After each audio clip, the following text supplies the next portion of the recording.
Alright, here's the proper way to light this burner, which there seems to be a problem with the pilot. Makeshift extension. Oops.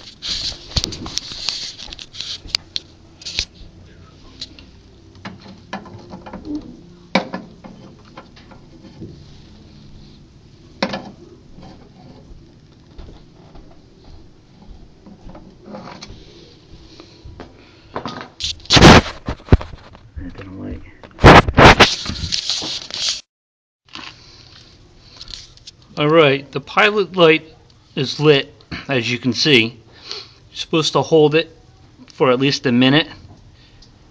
I've held it for several minutes and it still just shuts off as soon as I let go of the release. It's supposed to maintain lit.